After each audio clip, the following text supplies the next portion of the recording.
Hello and a very good evening. You're watching Primetime News on TV1 for the News First team. I'm Dasani Apalga. Let's start off with a look at your headlines tonight.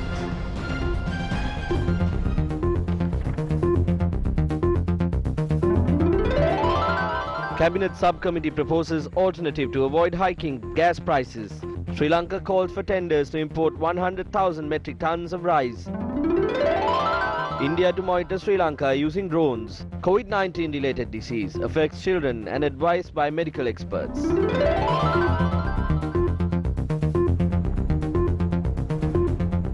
In your top story tonight, the travel restrictions that were in effect for a month were relaxed at 4 a.m. today. However, travel restrictions will be imposed from 10 p.m. on Wednesday and will remain in effect until 4 a.m. on Friday.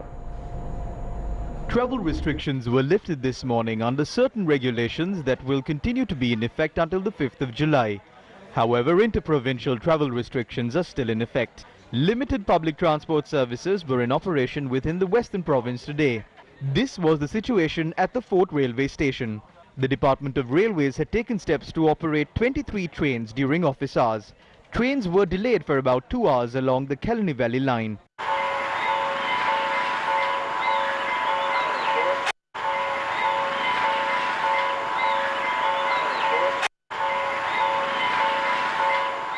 Selected stores were allowed to remain open in certain areas. This was the situation in Colombo and its surrounding areas.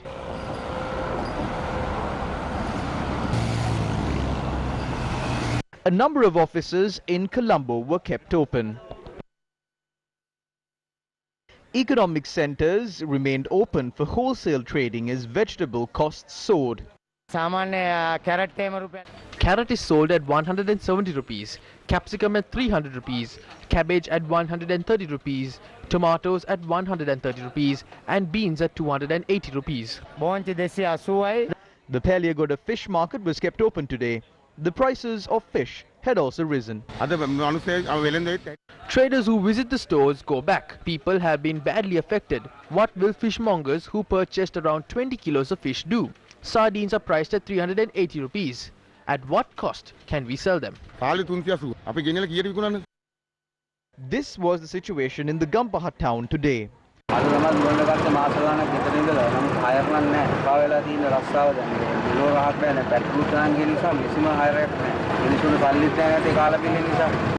Certain stores that had been closed for more than a month were reopened today.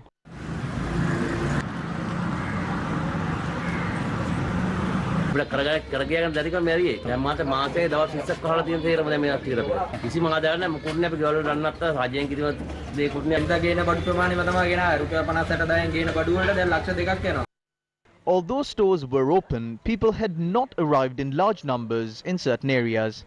However, long queues were seen outside banks.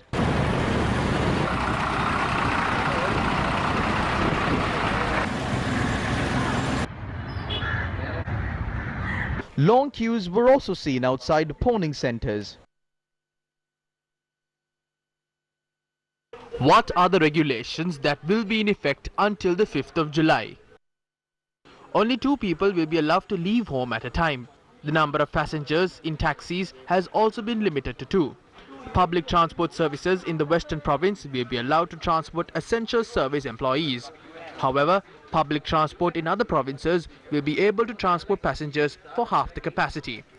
Ministries, institutions and semi-government institutions that are not categorized as essential services can only permit 2 employees to report to work. It can be done if the employee is unable to carry out their duties at home. These institutions are required to provide transport in line with the health guidelines for such employees. Private sector workplaces must also operate with less staff. Industries linked to the garment industry will be allowed to operate under the bio-bubble concept. Only 10 customers can be permitted within a bank or a financial institution at a time. Weddings will continue to be prohibited, although marriage registrations can take place with the participation of 10 people, including the couple. The final rites of a deceased must be carried out in 24 hours with the attendance of 15 people. Retail traders, textile stores and other stores can only permit 3 customers at a time. Supermarkets can only permit 25% of the total capacity at a time. Only one person will be permitted at salons and beauty parlors. A comprehensive update on these guidelines can be obtained on our website www.newsfirst.lk and on our Facebook page. Has the Delta COVID-19 variant been detected in Madiwala? If a sample displays unusual results, we will obtain the relevant details on that. We will then trace the contacts of such individuals based on the samples. We learnt that an employee at a factory in the Pragatipura area in Madiwala had been infected. Has the variant started spreading? We are not aware of that at the moment. We know that there was an unusual result based on the sample of a person. What is the disease that is infecting children? Child health specialists say that a disease identified as multisystem inflammatory syndrome that is linked to COVID-19 is spreading among children in the country.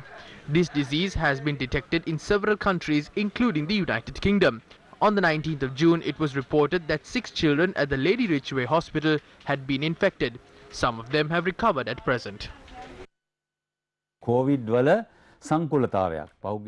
This is a complication caused by COVID-19. We identified this in the last 2 or 3 weeks. Now, children between the ages of 5 and 15 who have contracted COVID-19 may not display symptoms of the virus. Some may display symptoms of the virus.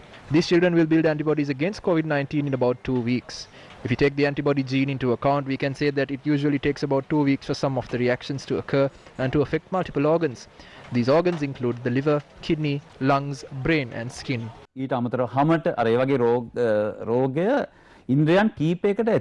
What are the symptoms of this disease?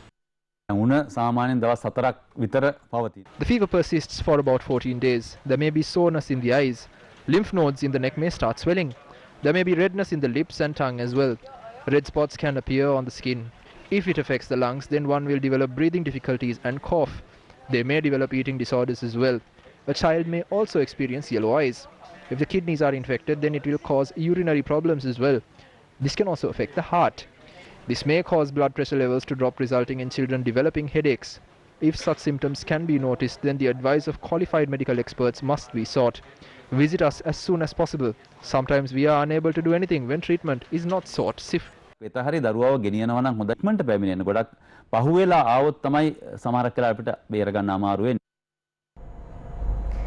The Vice Chief of the Indian Navy, Vice Admiral G. Ashok Kumar, has said Chinese activities in Sri Lanka are being monitored closely as they could be a threat to India's security. India has taken steps to purchase state-of-the-art military equipment from the United States to enhance its maritime security. Details came to light in March that India was preparing to buy 30 drones from the United States at a cost of $3 billion. India is currently in the process of installing 30 of these drones with the state-of-the-art surveillance and operating system. Indian media has revealed that India is preparing to purchase MQ-9B maritime defense drones. The drone is equipped with the latest technology for submarine offensives and marine surveillance. This drone can carry a payload of about 5.6 tons and can remain airborne for more than 40 hours. The induction of these MQ-9B Sea Guardians have really helped us a lot. Because the main thing about them is the enhanced endurance that they have. So that translates into not only the range that they can cover, but also the time on task every time that they are launched. So that actually helps us monitor a large oceanic area in the Indian Ocean region and also develop a comprehensive maritime domain awareness picture, which is so crucial for us not only to keep tab on any potential adversary, but also any vessel of interest that may be in this region. So that has helped us a lot. That's being flown on a consistent basis, and we are extremely happy with the asset. The vessels include Chinese vessels also? Everybody, whether it is Indian, Sri Lankan, Bangladeshi, or any country, whether it is China, US, Japan, whoever, if it is say a country which is not following the normal thing, it helps us to enhance our domain awareness as to what exactly are they doing. And sir, can we say that the predators, the addition of these predators and 30 more would be coming in near future, this has helped us in standoff with China in securing our waters? For this specific question, what I would like to say is that navies are actually built around to protect our interests. and our maritime interests are vast, and anything can be a potential interest to us. So therefore, it is extremely crucial for us. Like you are aware of the IFC IOR which got launched. So this actually helps us also get into agreements with our own maritime partners and neighboring nations and create a comprehensive maritime domain awareness. And these assets have played a massive role in that. So it will definitely be of extreme help to identify the bad guy if we have the complete picture of the good guys around. Vice Admiral G. Ashok Kumar further stated that the port city project implemented by China in Sri Lanka may pose a threat to Indian aspirations in the region. If you want to analyze that as a threat or not, it's a very difficult question actually. But the fact is that when say somebody who is external to the region starts showing so much of interest internal, although they might have rational reasons for it, because their energy sources too, majority percentage goes through these waters. You know, as I said, about 1,20,000, 30,000 ships per annum transit through the ISLs in the Indian Ocean region. So everybody, now if you look at actually multinational forces, there are at any given time about 80 ships from various countries which operate in the Northern Arabian Sea because of their own national interests. So is it a logical thing for nations to do? Yes. Could that pose a threat to us? It could. So we just need to ensure that this is being closely watched. A boat without an owner has been spotted in the seas between the Dondra Fisheries Harbour and the Nilvalla Fisheries Harbour today. Our correspondent reported that the boat had been spotted within 20 and 25 nautical miles from the Nilvalla Fisheries Harbour. Fishermen who had gone to the seas from the Nilvalla Fisheries Harbour had informed the Mirissa Coast Guard about the vessel upon sighting the unmanned boat. It had been taken to the port. According to fishermen, the boat did not have an engine when it was found. It was on the 17th of this month that 2 unmanned boats had been found on the Sinnapadwa beach in Udapur. Fishermen say that the boats, which are 30 feet long and 4 feet wide, are not used in the country. Amidst reports of unmanned boats and India surveilling Sri Lanka using drones, a joint venture is to be carried out with the involvement of China to refurbish wavers in the country. The refurbishment of the Tissamaharama waver commenced yesterday under the patronage of Irrigation Minister Chamal Rajapaksa. 这个斯兰卡疏浚采沙项目正式开工。那么特别感谢。 Our district will receive water from the Uma Oya in the coming days. Instead of allowing that water to simply flow out to sea, we have a responsibility of storing them in these wavers. We will not incur any expenses for this apparatus. They can clean the mud and silt from the tank while spending for the project. They can then sell the sand and clay that they removed.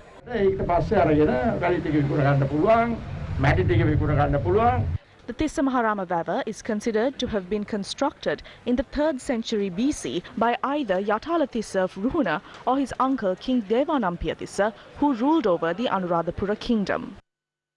We report, you decide. Quoting expert State Minister Nalaka Godaheva said the Express Pearl tragedy caused the worst plastic pollution event in history. A special discussion to decide on the future course of action regarding the Express Pearl was held at the Ministry of Justice today. Representatives from a number of authorities, including the MIPA, SLPA and Sri Lanka Navy, attended the discussion. 3 specialists from the United Nations are currently in Sri Lanka. They have shared their initial opinion with us. There were 87 containers on the vessel containing plastic pellets. Most of them washed ashore. The experts opine this is the largest incident of plastic pollution in history. Some of these 87 containers would have been incinerated while the others fell overboard. The experts say about 40% of all plastic pellets washed ashore, which means about 60% of the pellets are either on the seabed or have been destroyed due to the fire.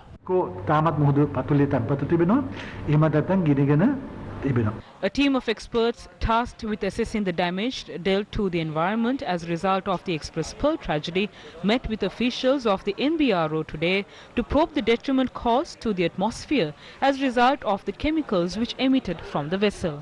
Meanwhile, carcasses of a turtle and a dolphin which had washed ashore to the Muttua beach in Vennapur last night, as well as a carcass of another turtle which washed ashore to the Vellamankare beach were produced to the Maravili Magistrates Court today.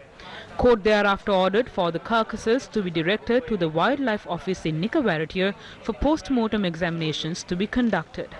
The case will be taken up again on the 3rd of January next year. 5 turtle carcasses were discovered from Punnakuda Batiklo, Mankarni, Nindavur Ampara and Velani Jaffna. However, authorities have remained non-committal on the cause of the death of these creatures. Meanwhile, according to a report by the Washington Post, the Express Pearl vessel had been transporting chemicals containing radioactive material. When Newsfirst made inquiries on this matter yesterday, the Sri Lanka Atomic Energy Regulatory Council said natural radioactive material could be included in the containers. Specialists point out radioactive material can be transported, although it is not declared on the vessel's manifest. There is a trend where radioactive material is transported illegally. The Colombo port has detectors to discover such illegal radioactive material. We have instances where illegal radioactive material were detected, even when I was in service. Some of these illegal material are extremely dangerous. Just because the manifest does not include it, does not mean it is not on board the vessel. Therefore, a location inspection must be conducted there.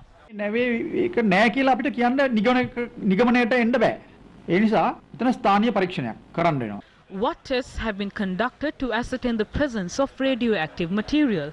Why weren't those results made public?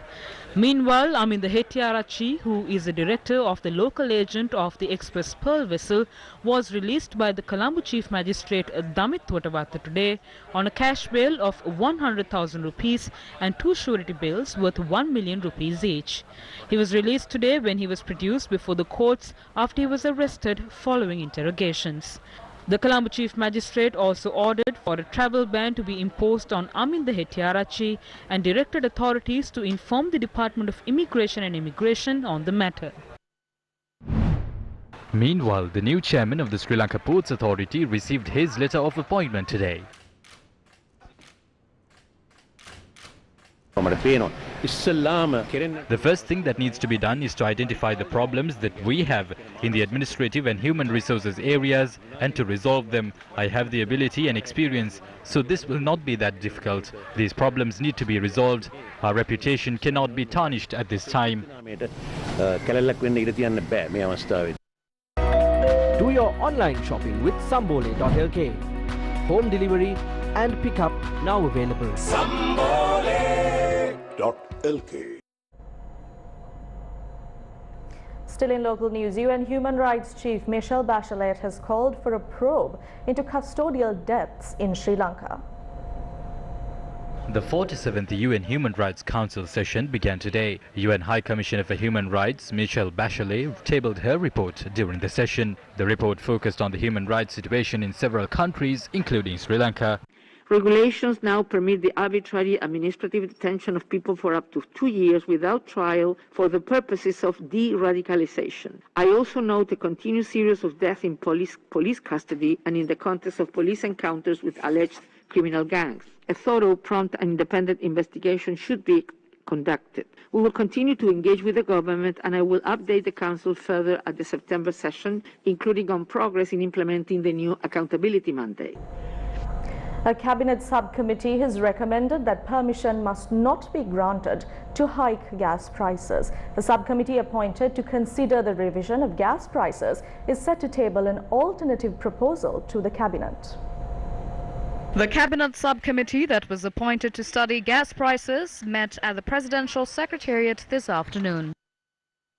We made a decision. It will be put forward to cabinet. We have not approved an increase in gas prices. We have put forward an alternative proposal. I cannot reveal it because the cabinet meeting is today. We will take it up during the meeting. By making amendments to the procurement of gas, we feel that we can cover up this balance. The results of this decision will be reaped in 3 months. We will make a long-term decision in the future. Protests were held in several areas against the rising cost of living amidst a fuel price hike. A protest was organized by the Kandy district wing of the Samagi Janabala Vegia opposite the Central Provincial Council. The opposition at the Kundasale Pradesh Sabha also engaged in a protest. This was how opposition members of the Galigamo Pradesh Sabha engaged in a protest in the Galigamo town. A protest was also held opposite the Kaluthar Pradesh Sabha this morning, opposing the hike in fuel prices.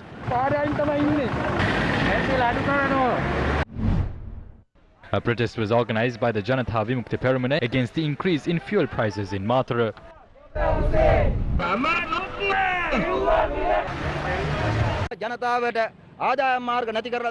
People have lost their sources of income. Cultivation and agriculture have reached the point of destruction. There is a failure to provide fertilizer when required. The government created a fund when the price of oil in the world market was falling. That fund saw a collection of 200 billion rupees. The government that did not provide relief to the people has deprived them of money as well. The president has said that no one in the government had provided accurate data on COVID-19. Some claim that there is a conspiracy. We wish to question whether it is those involved in this conspiracy who had advised the president to increase the prices of oil and not to increase the price of gas.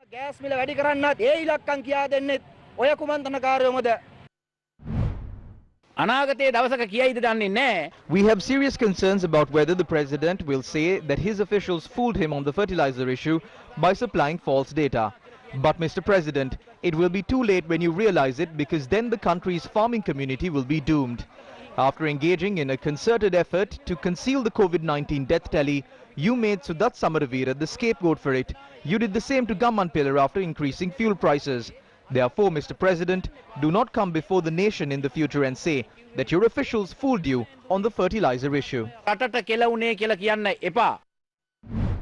Consumer rights activist Asela Sampath visited the Criminal Investigation Department today. He had requested a probe into a statement made by the president of the Government Medical Officers Association, Dr. Anrudha Padenia. Today the Government Medical Officers Association is jumping the gun. We have serious concerns about what action will they take against the Health Ministry officials who supplied false data to the president of this country.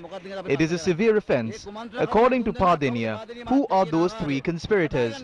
To correct this system, we definitely should bring those conspirators who supplied false data to the president to justice. They should summon Anurudha Padenia and question him about these three conspirators who play with the lives of our people. Meanwhile, farmers are facing severe difficulties due to the shortage of fertilizer.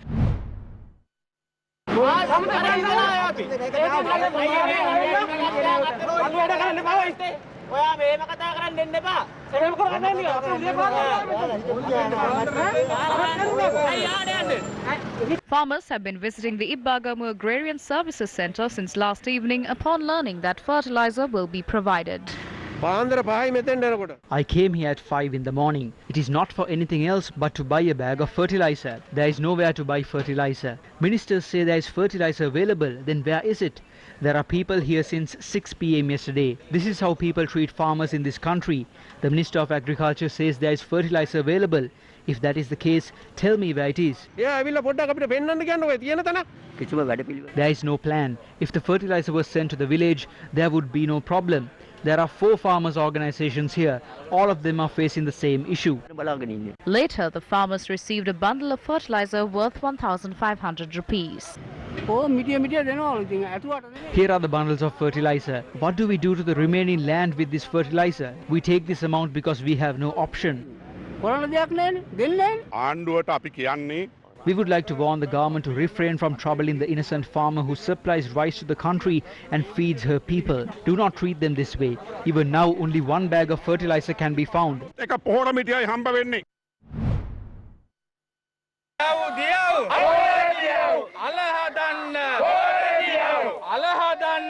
Farmers of the Uva Paranagama area are seeking solutions to the ongoing fertilizer problem. ආණ්ඩුව ගත්ත ඔලොමොට්ටල තීරණයත් එක්ක අද වෙනකොට ගොවියා ගහෙන් වැටිලා ඉන්නේ. මේ ගහෙන් වැටිලා ඉන්න ගොවියට මේ ආණ්ඩුවේ ඉන්න ගොන් 70 බුරුත්තම The government took a stupid decision. Farmers have been struck by a double whammy. As a result, today the farmer is helpless without any fertilizer. අන්තාසරණ තත්ත්වයට පත් වෙලා ඉන්නවා.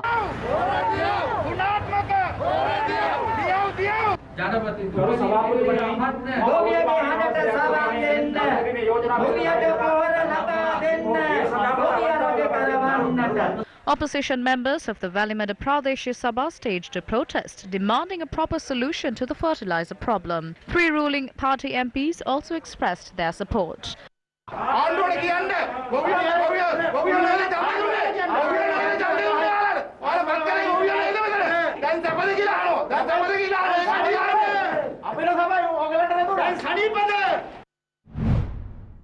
Meanwhile, farmers in Vilgamu gathered at the Hettipola Agrarian Services Centre today to obtain fertilizer. I've been coming here for 6 or 7 days now. We are cultivating green gram without fertilizer. What are these people doing? Why are these farmers doing this to us? These people are saying that chemical fertilizers are not good without giving these fertilizers. Finally, we have no fertilizer. Our paddy fields are of no use at all. Meanwhile, the government has decided to import 100,000 metric tons of rice belonging to the Punni variety. Issuing a statement, the Food Commissioner's Department said the tenders will be called from local rice importers. The statement noted that the stock of rice would be imported and stored as a buffer stock.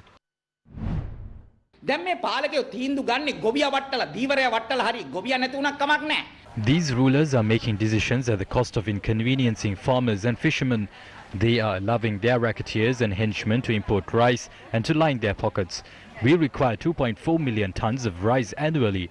Between 2.8 and 3.2 million tons of rice are produced during the Yala and Maha seasons. This indicates a small surplus as well.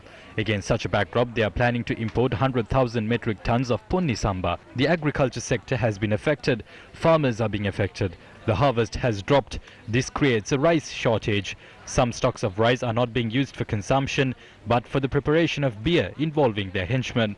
This is a country that was known as the granary of the East. This was a country that had an irrigation system and a population that had 3 meals daily. We did not face such difficulties. But today, we have to import our daily staple food, which is rice. Is this prosperity? The main reason for this is the lack of a plan. There is no policy or work plan. They are making ad hoc decisions. We wish to ask the government whether they are importing rice that has been cultivated using organic fertilizer. The government is saying that they will provide meals free of chemicals to the people. Is that what they are importing? They are importing rice cultivated with chemicals by affecting local farmers as well.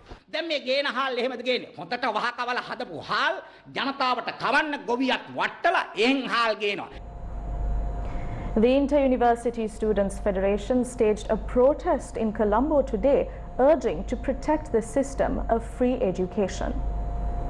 The protest by the Inter-University Students' Federation had been staged opposite the Fort Railway Station. A tense situation arose between the police and the protesters who were opposing the General Sir John Kotalawala National Defence University Bill.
ඊට පස්සේ ඔබතුමාලගේ මහායකාගේ පින්තූරයක් ගෙනල්ලා තිබුණා. ඇදගෙන දිව්වනේ.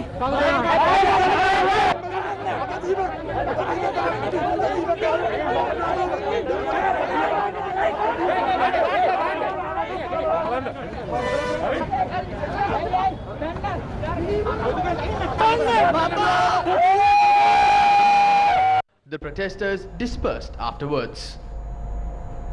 A decision has been reached at the party leaders' meeting to convene Parliament only tomorrow and the day after over the course of this week. The party leaders' meeting was held at around 9:30 am today under the auspices of the Speaker. The party leaders' meeting continued for nearly an hour. It has been decided to convene Parliament only tomorrow and the day after tomorrow. The remaining two sessions will not be held due to Poya. Two debates will be held on the regulation of lands, and the next day a debate will be held on the regulation of the Ministry of Finance.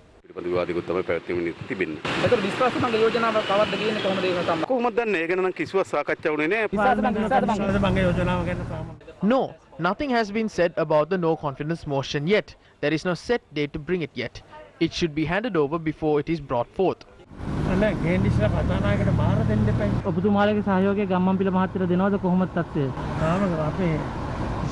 You are talking about a no confidence motion, but we have not seen one. Should we speak about something that hasn't been presented? Meanwhile, a group of Samagi Janabalawega MPs participated in a meeting today. We will take some action against the fuel price hike tomorrow.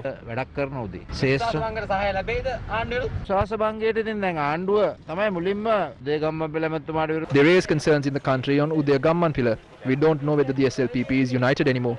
We have put forward the no confidence motion against Udaya Gammanpila over the fuel price hike. We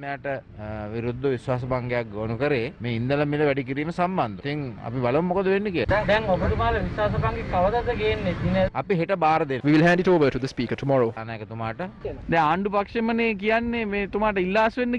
It is the government which is asking him to resign, stating that fuel prices would not have been increased if Basil Rajapaksa was there. Basil Rajapaksa can contact the President and Prime Minister and ask them to reduce fuel prices. Similarly, Basil Rajapaksa can ask them to support the no confidence motion. And that's a wrap of Primetime News for tonight. For the News First team, I'm Dasmia Powder, along with our interpreter tonight, Brian De Cruz, and producer Hassan Shazuli. Good night.